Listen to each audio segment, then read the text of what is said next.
É com emoção que declaro instalados os trabalhos do Congresso Nacional em Brasília, a nova capital da República. Justiça e apreço ao Congresso Nacional, que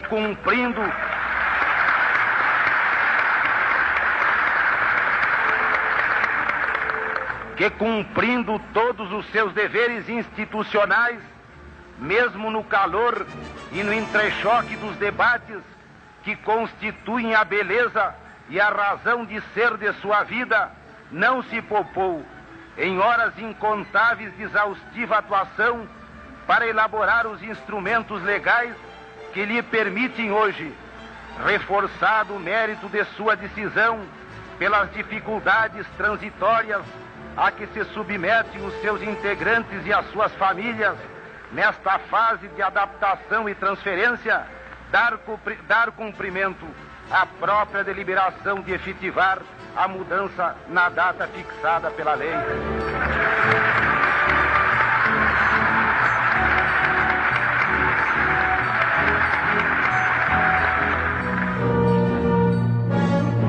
A ideia de transferência da capital federal para o centro do Brasil concebeu-se ao longo de 3 constituições e quase um século, mas a sua realização foi instantânea.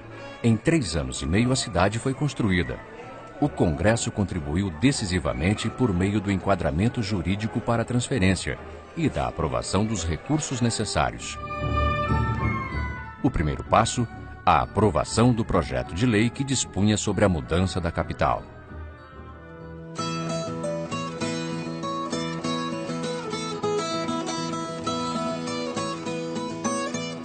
Em abril de 1956, o presidente Juscelino Kubitschek encaminha o projeto de lei à Câmara dos Deputados e solicita o apoio do Congresso à empreitada.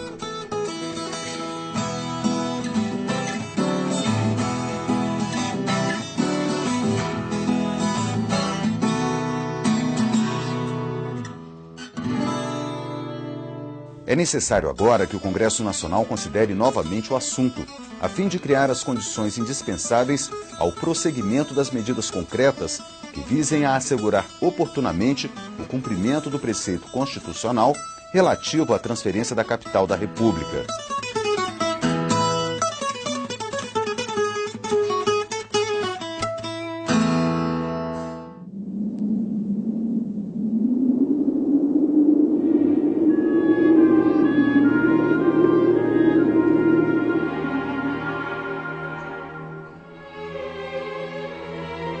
Aprovado por esmagadora maioria no Senado, o projeto resultou na Lei 2.874, de 19 de setembro de 1956, a Certidão de Nascimento de Brasília.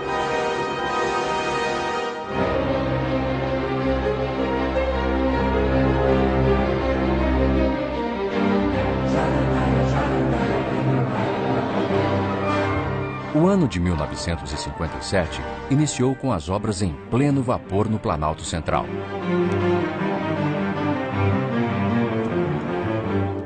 Em outubro, foi aprovada a Lei nº 3.273, de iniciativa do Legislativo, que definiu o dia 21 de abril de 1960 como a data de inauguração da capital. A partir daí, o destino de Brasília ligou-se definitivamente ao Congresso Nacional. A construção da cidade entrou no jogo político. Parlamentares manifestavam inquietações com o andamento das obras. Alguns apresentaram requerimentos de informações e propostas de adiamento da data de inauguração. Em resposta, em maio de 1959, o Bloco Parlamentar Mudancista lançou o Manifesto ao Povo Brasileiro, com a assinatura de 180 senadores e deputados pela continuidade das obras em Brasília. À medida que a data da inauguração se aproximava, as especulações aumentavam. Ainda que os outros poderes tivessem a opção de transferir-se gradualmente, o Legislativo deveria estar apto a funcionar no dia seguinte à sua instalação. Isto suscitava todo tipo de dúvidas, das condições de habitação da nova cidade até as acomodações de senadores e funcionários. Os anexos, o prédio de 28 andares, encontrava-se ainda em acabamento no dia 21 de abril de 1960. A mudança da capital passou a aparecer como carro-chefe do plano de metas de JK, cristalizando, em termos simbólicos, a transição para a modernidade. A ousadia da epopeia foi reforçada pela contribuição de Lúcio Costa e Oscar Niemeyer. Brasília foi a realização que colocou a arquitetura como a mais reconhecida expressão artística brasileira no século XX. Eu sou responsável pela arquitetura de Brasília. A parte de urbanismo coube a Lúcio Costa. Nas obras de Brasília, até as obras de Brasília eu continuei com essa preocupação de encontrar, de dar à arquitetura um sentido assim, mais de invenção, um sentido de maior liberdade. No Congresso de Brasília, por exemplo, aí era um problema que não era só de arquitetura. Era de arquitetura, mas também estava ligada ao próprio urbanismo da cidade. Eu não queria que a Praça dos Três Poderes era representada pelo Congresso, pelo Palácio do Executivo, né, e pelo Supremo. Eu não queria que o Congresso fosse um prédio alto que cortasse a vista de quem se aproximasse da praça. Isso explica, então, a solução que eu adotei. Criando uma grande esplanada, não é? Onde, então, eu localizei como os órgãos representativos do Congresso os dois plenários da Câmara e do Senado. A solução se explica muito facilmente. É justamente a questão de ponto de vista. A pessoa que chega, ela vê os três elementos ao mesmo tempo, não é? Ela vê o Congresso, não é? Ela vê depois o Supremo, não é? E vê o Palácio do Executivo. Quer dizer, a ideia era que a visibilidade se estendesse por cima da esplanada, por entre as cúpulas, abrangendo todo o setor que compreende a Praça dos Três Poderes.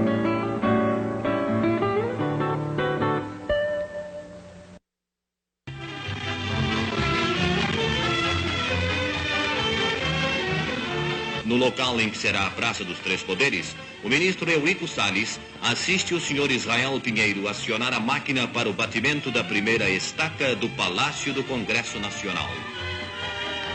Cenas como esta têm se tornado quase que uma rotina nestes primeiros tempos de Brasília, mas a cerimônia aqui assinalada pela presença do ministro da Justiça reveste-se de um significado maior pela própria grandeza e finalidade da obra que ora se inicia. Na história da construção de Brasília, um capítulo merece destaque: a construção da sede do Poder Legislativo. Com a inauguração do edifício monumento, o Brasil passou a ter um espaço físico concebido e construído como sede do Congresso Nacional. Arquitetonicamente, um prédio como o do Congresso Nacional deve ser caracterizado pelos seus elementos fundamentais. Os dois plenários são, no caso, esses elementos, pois neles é que se resolvem os grandes problemas do país. As obras da construção mais complexa da nova capital iniciaram em 4 de janeiro de 1958. Parece difícil estimar a importância do urbanismo de Lúcio Costa e da arquitetura de Niemeyer para a história política do país. As duas casas do Legislativo Nacional, que habitavam locais diferentes, agora estariam unidas pelo gênio arquitetônico de seus criadores.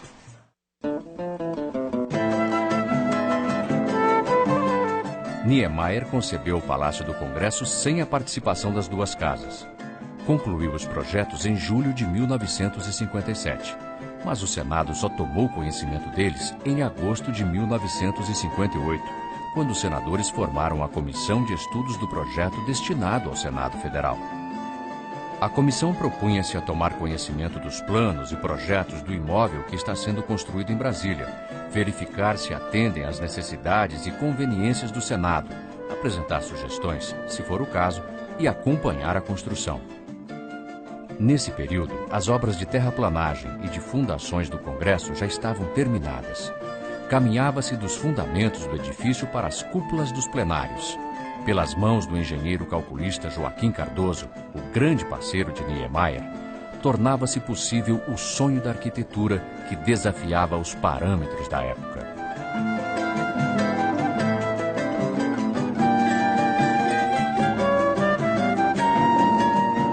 Em dezembro de 58, as torres do palácio começariam a ser erguidas. As primeiras cerimônias que marcaram o início das obras do Congresso Nacional não contaram com membros do Poder Legislativo. Mesmo não tendo a comissão interferido no projeto original, o diálogo que se estabeleceu em reuniões conjuntas de Niemeyer, sua equipe e os senadores introduziu várias alterações e motivou que os senadores acompanhassem a obra. Tomando a palavra, o Sr. Oscar Niemeyer manifestou seu ponto de vista, de que não havia um edifício para o Senado e um para a Câmara, mas um só para o Congresso, não comportando limites exatos de separação entre uma casa e outra. Dentro da concepção com que for elaborado o projeto, os halls deviam ser partes comuns ao Senado e à Câmara. Qualquer separação que se fizesse, tendo por fim o estabelecimento de um limite entre as duas casas, seria artificial. A ser feita, seria contra a sua opinião.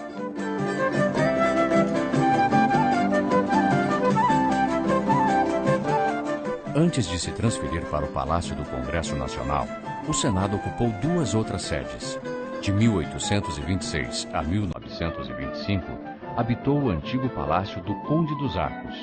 Em 1925, mudou-se para o Palácio Monroe, infelizmente demolido na década de 70. O Senado fez sua sessão de despedida do Monroe no dia 15 de abril. Uma semana depois, já estava em Brasília.